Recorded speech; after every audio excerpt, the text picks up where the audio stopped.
right, so that is my site. It is not your typical Blogfolio site. It is around 27,000 lines of code.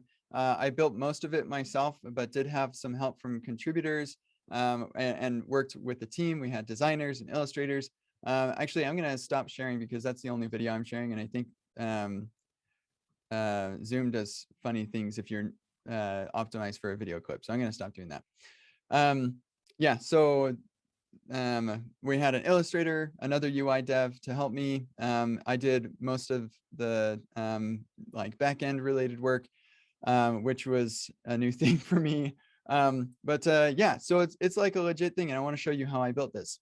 Here's a bunch of the technology, the main technologies that I used. You might recognize some of these, you might not recognize others, and that's fine. I'm going to talk about just a couple of these that made a really big impact. And the one that made the biggest impact of all of them was, like, obviously, I have a Remix background. Like, what else would I talk about? And I work at Remix, but yeah, Remix made the biggest impact on my productivity in building this over everything else. And so I want to tell you a couple of the reasons why.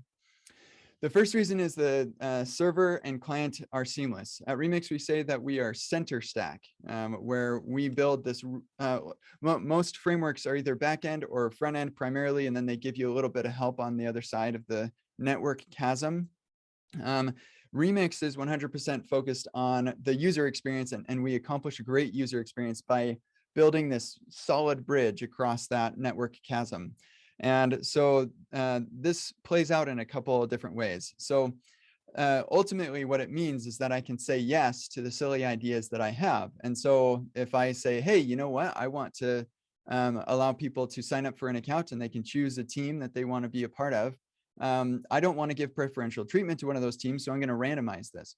Well, when you're server rendering, if you randomize something in your component, then you'll get a different order on the server than you do when you're hydrating your app to make it interactive. And so you get this flash of, like, here's what it was on the server render, and now flash, we've rehydrated, and now it's something different. Looks really bad. That's not what's happening here. You notice I'm hitting the refresh button just to show you that it's different every time you refresh.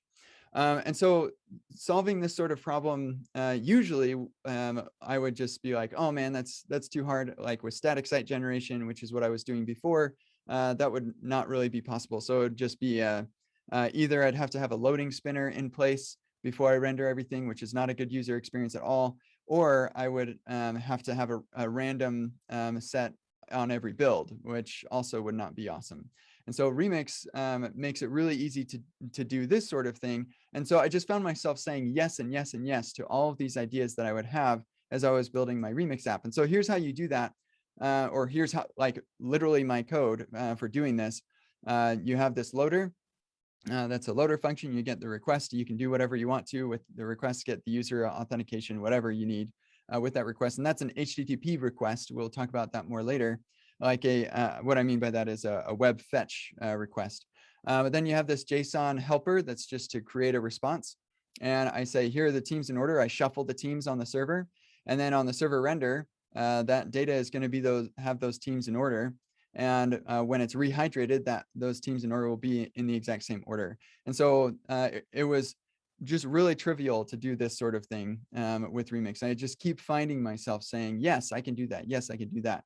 Whereas before, I just always felt like, yeah, I can, but only if I completely re-architect everything that I've done.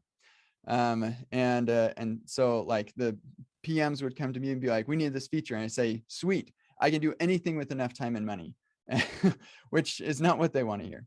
So yeah, this is another example of a feature that, or a page on my website that has a lot of really cool things to demonstrate the client-server interaction here. So here, this is for my page that shows all of my podcast episodes for Chats with Kent.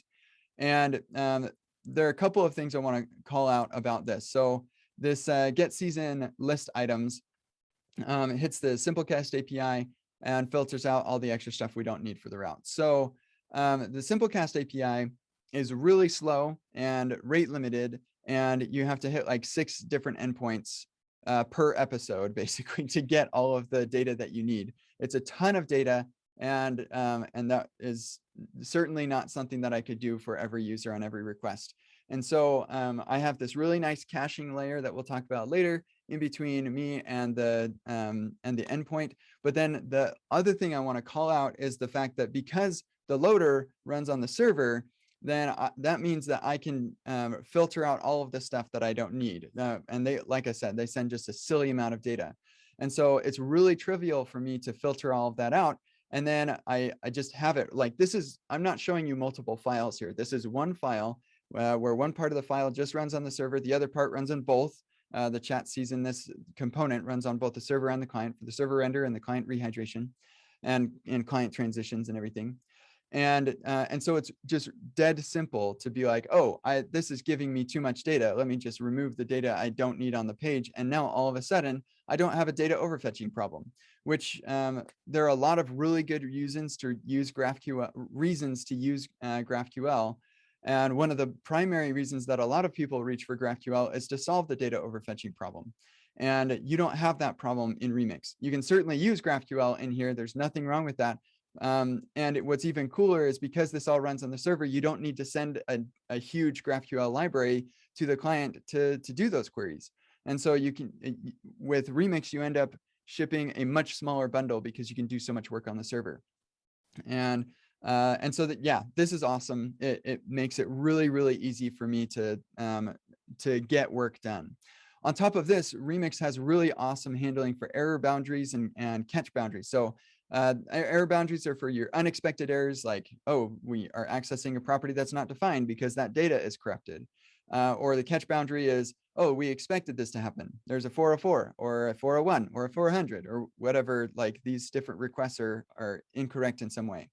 And so what's cool about this is that Remix enables your happy path to stay happy and your sad path to be handled. And it all is contextual because of nested routing, which we'll talk about later. So it's phenomenal. I wish I had a little bit more time to go into the depths with this, but you'll notice I'm throwing a response right here. That makes Remix really abstractable. So you could take that little bit of code and put it somewhere else. And now you don't have to worry about, did this return a response? If it did, then return that. No, you call the function, and if it throws a response to say, hey, this is a 404, then you don't need to worry about that. So I wish I could spend more time talking about why that's so awesome, but just trust me, it's really, really nice building abstractions for Remix.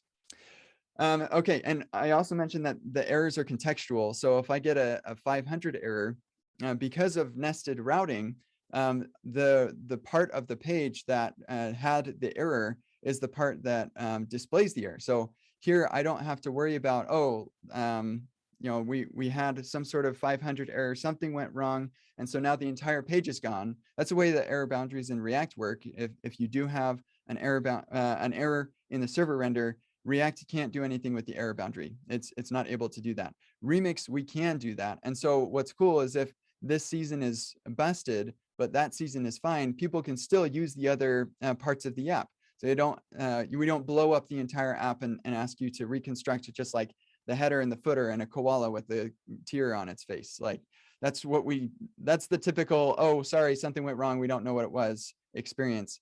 You don't have that experience with Remix because of that nested routing as well.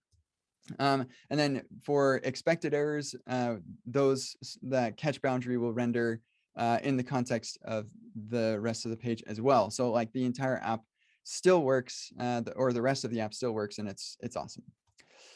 Okay, another thing that I love about Remix is it allows me to use the platform. I literally created this GIF when I realized how awesome Remix was for that. And it's also really good for progressive enhancement, which we've kind of lost touch with for the last several years in the front end world. We're just like, well, if they don't have JavaScript and whatever, then like we can't, our app literally just doesn't work. Well, we can do some really cool things with the platform and with progressive enhancement when you're using Remix. So first of all, you saw that request object that came into the loader. That is a web fetch request object. And so if you want to learn about that, you don't go to the Remix docs, you actually go to MDN. And so the skills that you develop are transferable. That's a really, really awesome thing. So when a new framework comes out, everybody's always like, oh man, I got to learn a whole new framework. No, you don't. You have to learn the web. And certainly there are things about Remix to learn, otherwise it wouldn't really be all that useful.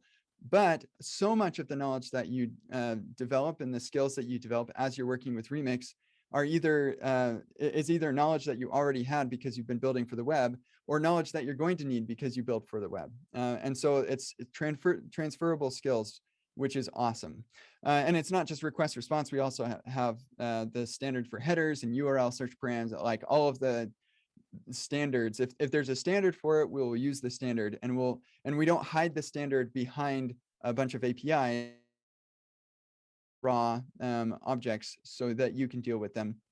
And we do that on every platform that you can run JavaScript on. So whether you're on Cloudflare workers or in a Docker container in Node, it's all the same, which is really awesome because it means that wherever you're deploying to, most of the code that you write is going to be exactly the same, provided that that code happens to run on that platform, because Cloudflare workers is kind of a constrained environment, as an example. So that is really awesome, being able to just use the platform like that. Our form component renders an actual form. All mutations, the way that mutations work in Remix, are just forms. And so the form, Remix actually understands how the browser serializes and submits a form. And so what's really cool about this is, even if you don't actually end up getting the JavaScript loaded on the page, or it takes a while for the JavaScript to load on the page because they have a slow network or something, your form, all of your mutations will still work. And of course, your links all still work as well. And so users don't have to successfully download the JavaScript to be able to use your app. This is what progressive enhancement is.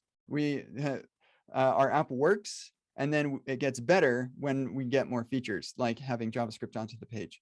So that is also awesome. That's progressive enhancement. And then we also, because Remix is your bundler and your compiler, it's capable of prefetching everything as the user is interacting with the app. And so I'm going to go click on this. Remix automatically prefetches stuff. And we don't just load up this in-memory cache that'll get blown away if I happen to close the tab. We put this in the browser cache, which does not get blown away if you close the app. And so even if the user's interacting, they're looking at things and they're like, okay, close the tab. Oh, never mind, I want to come back. With an in-memory cache, that cache is totally blown away. You'd have to persist it in IndexedDB or something. With the browser cache, that cache still lives on, and the user can navigate with no loading states at all. And it's awesome. The other cool thing is, when you're doing an in-memory cache, you eventually have to start thinking about memory management, garbage collection, because you don't want to fill up the cache with too much stuff. The browser's already done all that. And so by leveraging the browser cache for all of this stuff, we save ourselves a silly amount of code, and we avoid a lot of problems. So using the platform and progressive enhancement, really cool features of Remix. Oh yeah, and this is just an example of what that looks like as you're navigating around my site. If you just open up the network tab, go to kenziedodds.com and mouse around some of the links in the header and in the footer, and you'll see all of these prefetches happen. And when you click on that link, then you'll see all of that stuff comes from the disk cache. So the whole experience feels like you actually installed the entire app when you first arrived, but we totally do code splitting and everything. It's awesome. Okay, so I'll talk about CSS really briefly. One thing I'll just say is I've tried basically everything, and Tailwind is so good. You will not be sad if you choose Tailwind. I love Tailwind, and that's what I use on my site, and I'm really happy with it. That said, Remix makes using regular style sheets really, really awesome. So the reason that regular style sheets fell out of favor is because it was really hard to know when you could safely delete something, because you didn't know what impact your changes would have, because we literally concatenated all of our CSS files together and served a single CSS file onto the page, because doing anything else was way, way hard. And so because of that, we started doing CSS and JS. Hi Max, we so much of this stuff to avoid this problem of, I don't know if I can safely delete or change the CSS. And at PayPal, when I was working there, we had the app that I was working on, I could not get it to use more than 10% of the CSS we had on the page. So I would open modals and do anything that I could and I could never get the coverage report to report that I'd used more than 10% of the CSS on the page. So I knew that we were shipping way more CSS than we needed. And that was really frustrating. That's actually when I moved us over to CSS and JS to help solve that problem. Remix changes things with style sheets though. Remix says that you can associate a style sheet with a route. And because of nested routes, you can have like, here's this part of the app, and here's the styles for this part of the app. And only when this particular nested route is active on the page will that style sheet be on the page. And so you'll notice this little example you may have noticed already. I have a style sheet that has an H1 styled as color blue, and that's in the about route. And so when I navigate away from the about route to home, that CSS file is removed from the page. Those styles are also removed.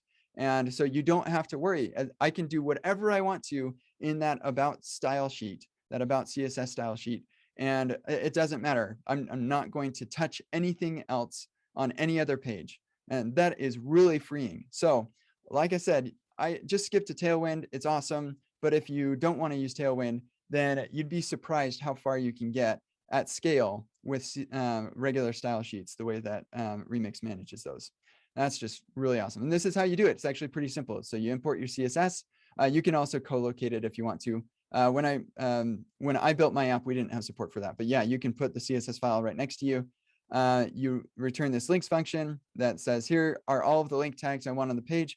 And that's also really cool because there are other link tags that you might want on the page when this route is active. And so just any sort of link tag that you'd want on the page, you put it right here, and Remix will get it onto the page when that route is active and get it off when it's not. So CSS is great.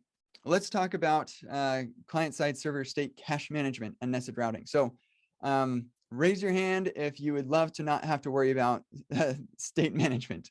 That would be great if we didn't have to worry about that stuff. And for a long time we did, and that was not fun. But and so like we created a bunch of solutions like React Query was my favorite before I jumped on board with Remix. React Query solved a lot of these problems. Remix solves these problems even better. So and a lot of it is because of nested routing. So here in this example app, we have our header, we have our list nav on the left, and then we have our details in the middle. So this would be 3 routes in Remix. You'd have your root route that's responsible for the whole page, and all that it does is render this header, and then it renders what's called an outlet for the lower part of this page. And then you'd have the next route would be like /users. And so the users would be responsible for all of this stuff. And all it does is it renders this list on the left, and then it renders an outlet. This is from React Router version 6, this React Router version 6 thing. And then the /ID, so it'd be user/ID or user ID. That would be this route, and it's just responsible for rendering the user. And so each one of these has its own loader, has its own way of handling actions, form requests, and its own way of displaying the part of the UI that it cares about. So there are a couple of really cool things that come out of this. For one, all of the loaders are going to run in parallel. This makes it way faster. And so you can load the user information for this route. You can load all the list of events or whatever it is that we're listing here for this route. And then you can load the details for this particular event in this route. Makes it run way faster. Remix also only loads what's needed. So as the user's navigating around, if they choose a different event, then Remix knows we're not going to change the root route. We're just changing one of our nested routes. In fact, we're not even changing the list. When we're just navigating to a different list item, we don't need to go fetch either of those pieces of data. We can just fetch the new data for this particular nested route. And so you end up being even faster in that way also. It also just makes things conceptually way simpler too. If we make a mutation, then it invalidates all of the loaders. So if I were to delete this event, then that means I also need to remove it from this list. And so Remix knows, hey, if you made a mutation, all bets are off on all of the data on the page. So we'll automatically just go refetch everything for you. Oh, and we'll handle race conditions and everything. So 100% you know that even if the user checks off a bunch of to-dos or deletes a bunch of items, even if somehow those requests come back in the wrong order, you will get the right final state when it's all said and done. Remix can do that, and it's awesome. So this is the biggest reason why you basically don't think about state management when you're using Remix. And I love that. It's awesome. And then you can use context for shared UI state. So like once you've done all of your server management stuff, managing that server cache, which of course you don't have to think about in Remix, then for the rest of it, you can just use like for UI state stuff, you can use context. I see that David is here, so I probably should mention you can also use XState. And that's for like your components in particular. You can actually use XState on the server too for your actions and stuff. It's really cool. And so Remix just handles the bulk of your problems as a product developer. And then as a component developer, you can continue to do your regular like context for your compound components or whatever else you're writing. And what's even cooler is you can make those as the component developer, you can make those server intelligent. So you can say, hey, here's an autocomplete thing, but I'm not going to tell you that you have to like just give me the data and manage the loading states yourself. I'm going to just say, hey, give me the URL for the resource route, the Remix resource route that gets all the data for this thing. And so now the product developers are just silly fast and productive. That is awesome. And then there's no layout component because each one of the, because of nested routing, each one of these is just responsible for the part of the UI that they are responsible for. This child, like grandchild component of the event details doesn't have to render the header or the list nav. And that means like rendering is fine. That's not a big deal. We just make components, but getting the data for it is the hard part. And you don't have to worry about that because each route is responsible for its own data. And that is awesome. Okay, so I actually didn't look at the clock when I started. So feel free to wave me down if I need to start ending here pretty soon, but I just have a couple last things to talk about. So that's the Remix stuff. There's a little bit more Remix stuff here with Prisma. So Remix and Prisma are awesome together, and Prisma is amazing. So first off, Prisma makes me feel like I could actually do backend stuff. Before Prisma, I was like, I don't want to touch SQL. I used to do SQL star schemas and stuff. I was in business intelligence, but I don't like doing that. That is hard. And so Prisma in particular, its migrations features make it really, really awesome to work with. So from a like SQL standpoint. And so I don't have time to talk specific or too much about the migration stuff, but it is amazing because it's version controlled, auto-generated. There's an escape hatch for me to be able to, because they actually save the SQL commands to the disk, I can actually change those files, those SQL commands, and manually write stuff, plunk it out because I don't know SQL very well anymore. And that will all just magically work. It's awesome. Really, really happy with what Prisma has enabled me to do as primarily a front-end developer. And then the TypeScript is just bonkers. It's so cool. So Prisma just makes all the TypeScript types work. I get autocomplete everywhere. It's really awesome. You add fields, you can select subfields and everything, and you get autocomplete for all of the other things that you typically would want. And I know that people who are used to using ORMs with typed languages are like, why is this a big deal? But like in the JavaScript ecosystem, this is a big deal. This helps a lot. And when you combine this with Remix, it makes it really awesome. So here we can say our loader data is just the awaited version of the return type of the get loader data function.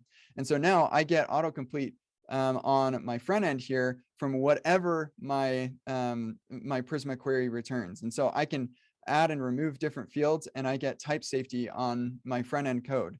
That is super, super cool to be able to do that. And that all just happens automatically. It's really, really awesome. I do this all over my code base. So I'm really happy with this. Okay, so it's just the last couple of things I wanted to talk about. Like I said, we don't have time to talk about all of the technologies that I use. But one thing that I really value myself is I want to be able to take my one wheel right up into the mountains where there's no cell connection of any kind and do my work. And so I just have my backpack and I just go up there. And I do that all the time. And so I need to be able to work offline. And so what the problem is that I need to talk to these third-party services. I have a lot of services that I'm using, and I can't really develop my app without being able to use those. My Postgres database and Redis cache, those are sitting in a Docker file locally, but like third-party services, And so to run normally, I just run node dot. To run with my my mock setup, I just run node -- required -- mocks and then a dot. So I just add that little bit, and now all of a sudden MSW is intercepting all of my requests. Fun fact, MSW just changed their logo. So if you don't recognize this, it's because it's a new logo. So MSW is phenomenal. Huge fan of MSW, and it's really enabled me to move fast and not have to worry about like getting rate limited and paying for API usage and everything. And especially since I use magic links for my authentication, I don't actually want to send an email every time I'm testing out magic links and stuff. MSW makes doing that really easy. So I really want to call this out though. I don't have to do anything in my source code to make MSW work. So MSW is completely separate from the rest of my source code. I don't have to say, if we're in a test environment, then don't call the API or whatever. No, MSW just like jumps in the middle of that. And it's really, really great. And then caching, I use Redis cache. It's amazing. And fly.io makes managing a Redis cache that's distributed all over the world really, really easy. I have a really awesome caching abstraction that we won't have time to get into that interacts with that Redis cache, but it is really awesome. And it makes all of these really slow things really fast. And so that's why my website, wherever you are in the world, my website's going to be fast because I have that Redis cache in front of all of those APIs that are slow. So the last thing I want to just call out really quick is the image optimization with Cloudinary. It is awesome. All of my blog posts have a randomly selected image on them. And all I have to do in my markdown is I say, here's my banner Cloudinary ID. Here's the Unsplash photo. And what Cloudinary will do is it'll go to Unsplash, grab that photo by its ID, and put it in my Cloudinary account. And so when I'm writing a blog post, I don't even have to download the image. I just find which one I want, and then put the ID in my markdown, and Cloudinary takes care of the rest. And on top of that, with a little image component that I wrote, I can use the source set and sizes so that I'm serving exactly the size image that is perfect for your browser's current size. So it ends up being super duper fast. It's awesome. And then on top of that, I can also use this for my Twitter image. And Cloudinary, like, it looks super, super scary, and it is a little bit, but you can figure it out. Like, you're using variables in the URL. It's wild. But I can generate all of this stuff just with the URL with Cloudinary. Cloudinary has been really awesome. It's just like outrageously expensive. I didn't realize how expensive it would be. And honestly, if I were to do this over again, I'd probably go with Cloudflare, because I think Cloudflare images can do all the same stuff. And eventually Remix will probably we'll have our own thing, and it'll be even better, of course. But yeah, being able to do this sort of thing just with the URL is really enabling. Okay, so I'm just about done. I don't have time to talk about the architecture overview of my app, but it is actually super duper cool. And I go to it in depth in my blog post, so you can take a look at that. But yeah, my app is deployed on the edge on Fly to 6 different regions all over the world, which is why I can say it's fast all over the world, not just my app, but also my database and my Redis cache. So it's really fast everywhere. That is awesome. And it's all server rendered, and every single page is unique to every single user. So there's no CDN caching of any kind going on for the document request. It's so cool. Oh, right. And also I hand-rolled authentication. So that's interesting. Go take a look at how I do magic links. It's really awesome as well. Remix makes doing authentication really simple. And I didn't think that I'd be able to do it. But then when I finished, I was like, is that it? Because Remix makes it awesome. And then this is my caching implementation. We certainly don't have time to go into how it's actually implemented. But it's pretty straightforward for me to be able to say, oh, this thing is really slow. Like going to read this data from the GitHub API is slow, then I'll just use this cachified utility and stick it inside of there. And now all of a sudden it's cached for the age that I want and everything. It's really cool. I can make things really fast. And my talk was really fast. So there you go. That is it. Hopefully I hope I didn't go over anything, but thank you for giving me some of your time this morning or afternoon or evening. And I hope that you learned something useful here. Thank you, Kent. Drop some clapping emoji for Kent in the chat. Thank you for that roundup, especially now that Remix is out. There were only a couple of questions. We have a couple minutes, I think, that we can do. Let me scroll up a little bit.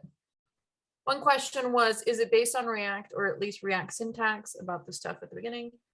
Yeah, right now we're built, or our UI library is React, but we are doing work right now to make it so you can bring your own UI library. Cool. I love the part where you talked about how a lot of the concepts you need to learn to use Remix are actually just web concepts, and how when you search, you can just go to MDN. Do you think there's like a story for Remix being used as some sort of like teaching tool, or you think it's like very beginner friendly because of those reasons? I think that it's beginner friendly. It certainly makes React a lot easier to use because beginners aren't often thinking about managing state and like, oh, I updated this over here, so now I have to update the notifications badge so that it has the right number of unread messages, and so now I have to learn all about context and stuff. And Remix makes it so like those concepts are still useful, but it makes it so that a beginner can get way farther before having to learn those concepts. And also it makes it so a beginner can do way more because like you can throw together a client-side app if you want to, but you're pretty limited on the stuff that you can do when you're just doing client-side stuff. Eventually, you're going to need a database, you're going to need authentication and all that stuff. And Remix makes integrating with, and even if you decide to use third-party APIs, Remix makes integrating with all of those things really straightforward. Cool. Obviously, your website is sort of like a whole project and not your average run-of-the-mill, I'm going to make a personal website. I have a question here. Do you think it'll be a lot of work to maintain this website? Philip here says, I feel this might be difficult over time as you use a bunch of different frameworks and libraries, and especially in the JavaScript world, it feels like every 6 months, the new framework and the new library, or there's a new framework that everyone jumps to. Yeah, well, I mean, I don't plan on jumping from Remix for a long time or React. All of these other libraries, most of them aren't libraries, but third-party APIs and stuff. And they have a vested interest to not do breaking changes because otherwise their customers will get mad. And so I'm not actually that worried. And one thing that I like to say, even before I joined Remix, what I would always say is, Remix enables me to build excellent user experiences and not feel bad about the code it took me to get there. And I feel really pleased with the user experience that I have on kentcdodds.com with the features that I have. And I'm really happy about the code that it took me to get there. So anyway, yeah, super. I'm not really concerned about maintaining it. I literally deployed it in like October. I haven't made many changes since, and it's running smoothly. So